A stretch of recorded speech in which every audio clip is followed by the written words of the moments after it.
Hola queridos estudiantes, bienvenidos al taller de artes visuales Mineduc. En este video veremos los distintos géneros de los mangas y los cómics. Por el momento dejaremos de lado la creación de personajes para retomarlas en el próximo video.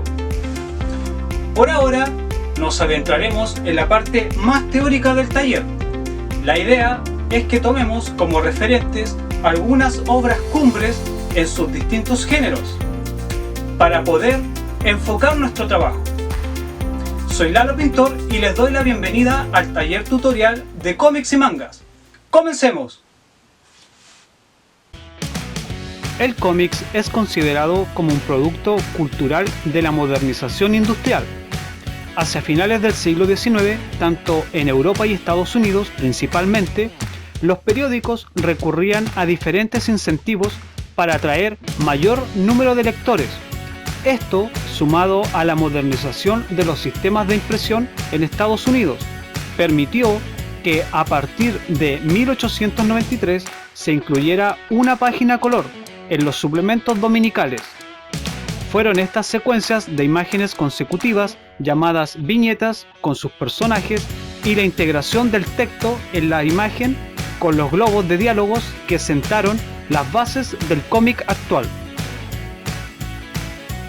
Pero, ¿qué es un cómics? Una definición un poco menos histórica nos dice que un cómics es un conjunto de imágenes yuxtaposicionadas deliberadamente en secuencia, con la intención de proveer información y o producir una reacción estética en el receptor.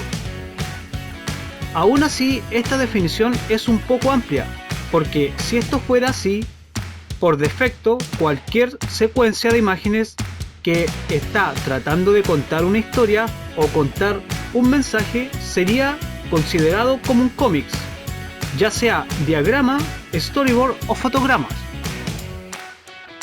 La diferencia es que los cómics y los mangas te predisponen y te invitan a participar de una historia con su argumento, hasta involucrarte con sus diálogos que te llevan a una conclusión al integrar los textos en las imágenes de manera dinámica. Para mí, los cómics son, al igual que el graffiti y el jazz, el mejor resultado de la cultura yankee o estadounidense. Hay algunas personas que consideran los mangas y los cómics como el noveno arte, mientras que otros piensan que los cómics y los mangas no catalogan como un arte, pero sí tienen el potencial de llegar a serlo, y que pueden llegar a ser al igual de complejos e impactantes que un libro o una película. Pero esto no quiere decir que todos alcancen ese nivel, y esto se debe a que es difícil balancear el dibujo con un buen guión que nos dé como resultado una narrativa gráfica de calidad, que pueda llegar a la animación o al cine, y viceversa.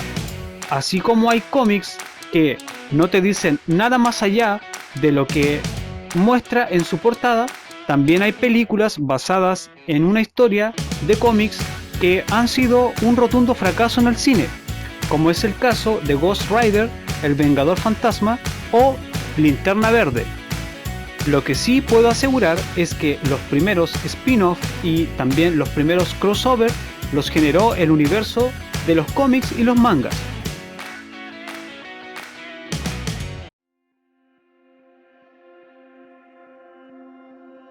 DC Comics, fundada en 1934 en un periodo bastante complejo de la humanidad, post Primera Guerra y previo a la Segunda Guerra Mundial. Bueno, aunque esta editorial no inventó el arte de los cómics, sí debemos atribuirles los primeros conceptos de superhéroes, integrados dentro de un relato gráfico. National Periodical Publication fue creada por un mayor del ejército estadounidense, quien se dedicó a escribir historias de ficción. De esta editorial se desprenden las subeditoriales New Fan Comic, More Fan Comic y Detective Comics. De esta última subeditorial surge la abreviación de DC. Lo que sí le debemos a DC Comics es la aparición del primer arquetipo de superhéroe, publicado en Action Comics y llamado Superman. Esto trajo como consecuencia una lluvia de ideas y un despertar en la creatividad de muchos dibujantes y escritores de cómics, que arrojó como resultado el nacimiento de muchos personajes, como por ejemplo Batman, Flash, Atom, Wonder Woman, Green Lantern. Y por primera vez se conforma un grupo como equipo de superhéroes llamado Justice Society of America, la que unos años después sería refundada como la Liga de la Justicia. En esta época sucede un hecho histórico en el mundo, la Segunda Guerra Mundial, y los cómics no estuvieron ajenos a este suceso histórico. Por lo mismo, era fácil ver a los superhéroes interviniendo en la Segunda Guerra Mundial. Esto ayudó aún más a formar el concepto de superhéroes y villanos.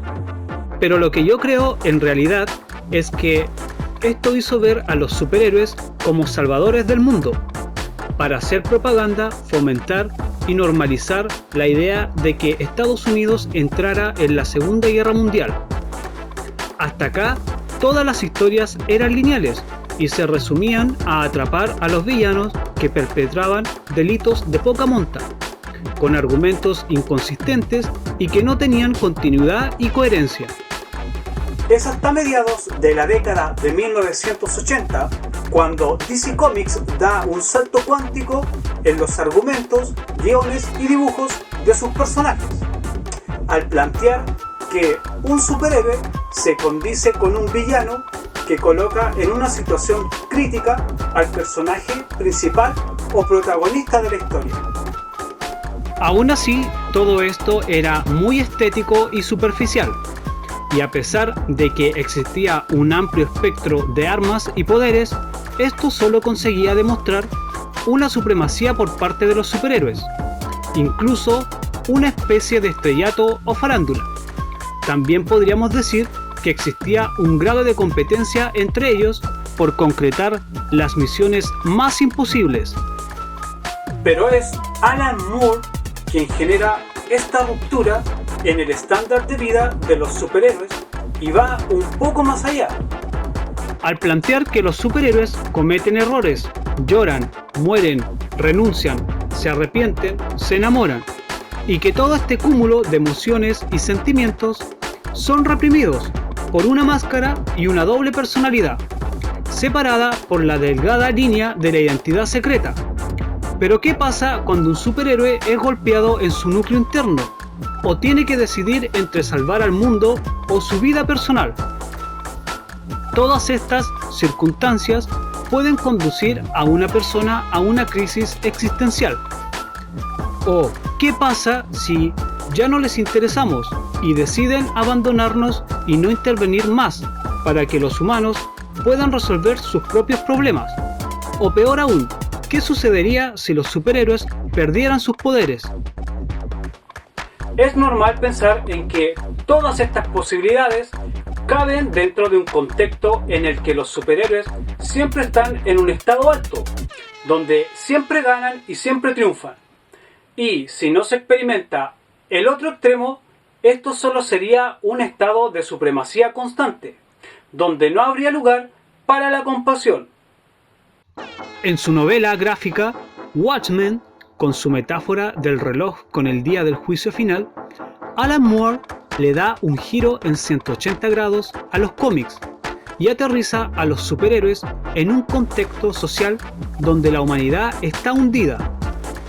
Este planteamiento es necesario para entender que Watchmen nos enseña a comprender la naturaleza del ser humano, con sus aspiraciones de semidioses representada con la supremacía del personaje de Ozymandias, y que en su trayectoria por alcanzar estos objetivos cae en errores consecutivos que llevan a los superhéroes a justificar su actuar con un concepto distorsionado de la justicia, expuesto en el personaje de Rorschach. Más allá de tratar de desequilibrar todo lo establecido, Watchmen nos hace ver sobre qué está sostenida la humanidad y hacia dónde nos dirigimos. Y esto se representa cuando, a medida que avanza el relato, el reloj se comienza a acercar a la medianoche. Esto es una representación de qué tan cerca está la humanidad del caos total y de su autodestrucción. Otro dispositivo que ocupa Alan Moore para involucrarnos en su narrativa es la superposición de textos. Y con esto encontramos un sinfín de elementos simbólicos dentro de los paneles y viñetas de Watchmen.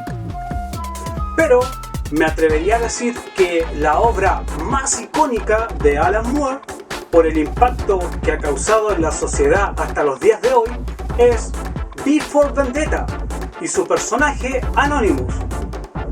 Esta novela gráfica está a la altura de la obra literaria 1984 y La rebelión en la granja, de George Orwell. Al tratarse de un argumento que se sitúa en un futuro distópico, V for Vendetta nos habla del control de las masas, el totalitarismo y experimentos sociales como la pseudociencia de la eugénesis, que pretende mejorar al ser humano a través de una intervención física y psicológica, es decir, una selección artificial de los individuos. Otra intervención de Alan Moore en el multiverso de DC es en la saga de Batman, Killing Joke o Broma Macabra. La obra trata sobre lo que es el bien y el mal entre Batman y el Joker, como distintas caras de una misma moneda. Alan Moore toma el personaje del Joker y quiere demostrar que cualquiera puede caer en la locura.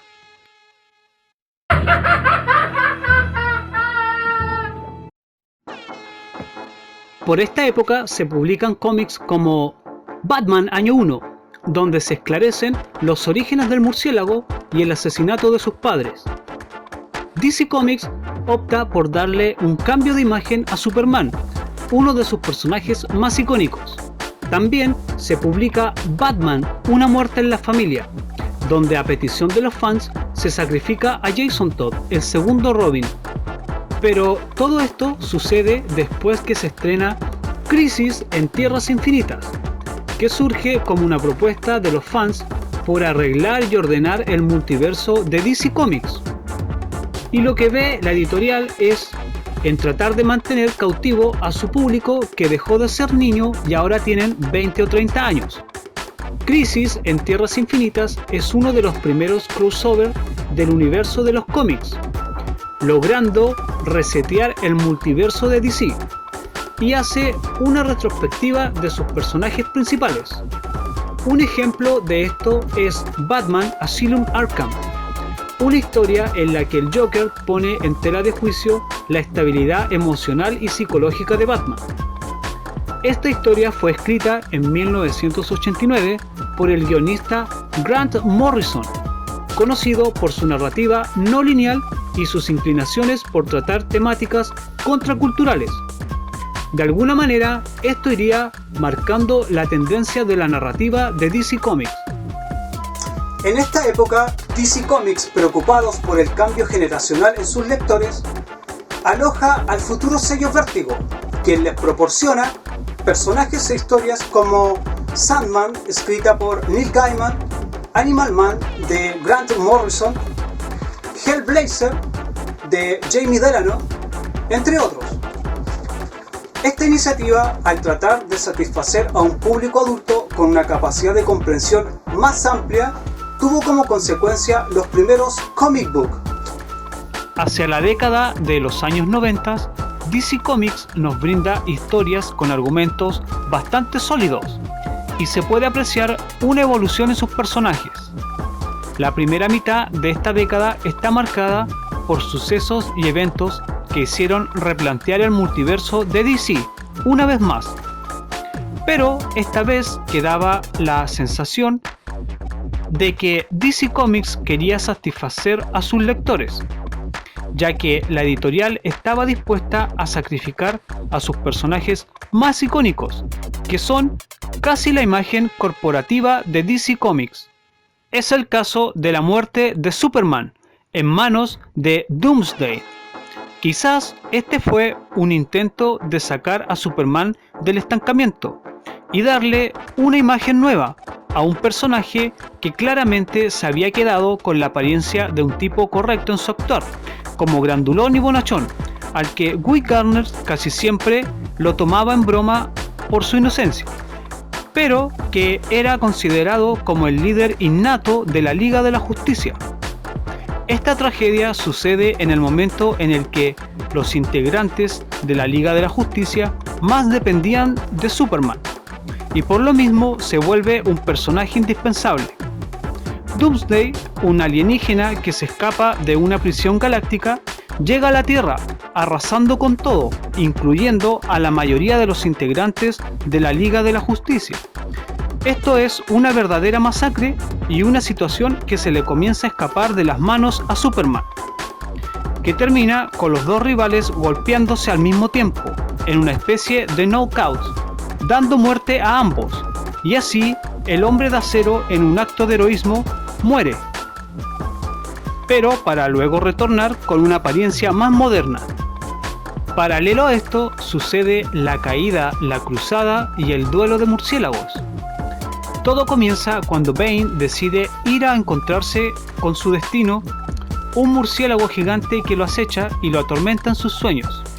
El plan de Bane es debilitar a Batman, liberando a todos los villanos de Arkham y creando un caos total que Batman, a pesar de la ayuda de Nightwing, Robin y Jean-Paul Valley, no puede controlar.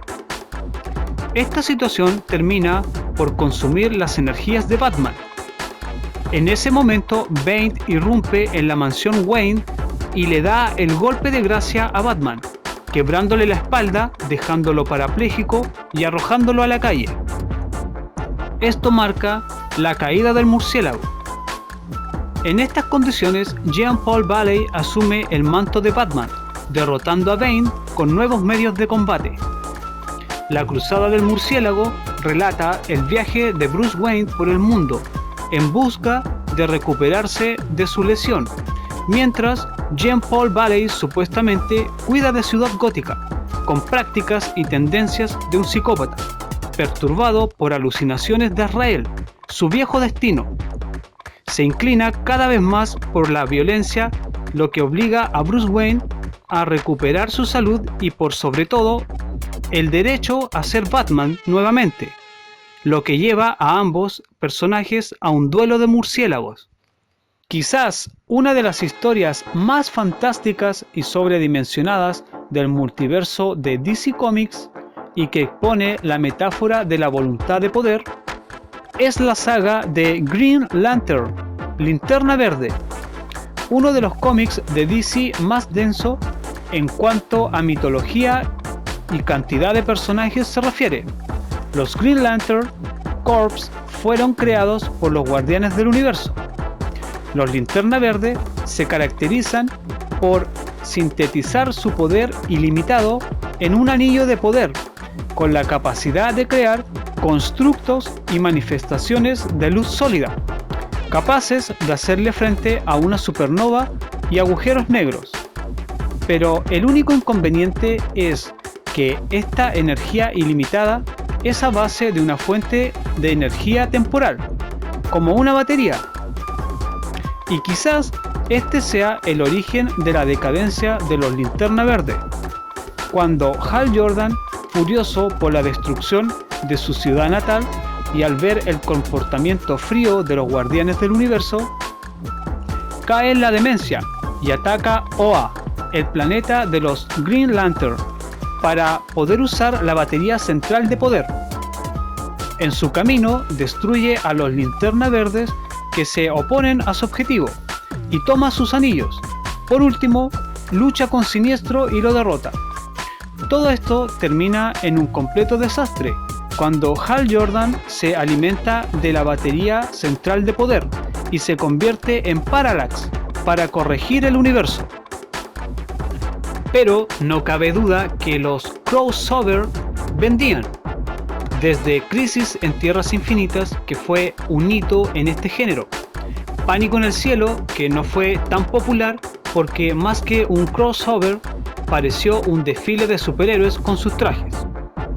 También está Las Leyendas Continúan, donde los superhéroes de DC reciben el ataque de Darkseid. O quizás Armagedón 2001, donde se narra el nacimiento de un héroe del viaje temporal, que vuelve al presente desde un futuro distópico, el año 2030. O también Kingdom Come, obra ilustrada por Alex Ross, donde en un final dramático se enfrentan héroes y antihéroes.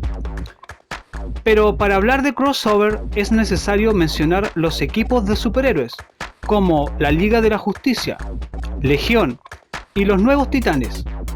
Lo cierto es que estos crossover generaron personajes que alteraron el curso del multiverso de DC, como Darkseid, Metron, Milagro, Deathstroke, Lobo, entre otros. Pero el más grande de los crossover, a mi parecer, fue la confrontación del siglo, DC Comics vs Marvel Comics, donde presenciamos batallas como Batman vs Capitán América, Hulk vs Superman, Quicksilver vs Flash. Bueno, finalmente todos estos supers y villanos se fusionaron, y esto dio como resultado el sello Amalgam Comics.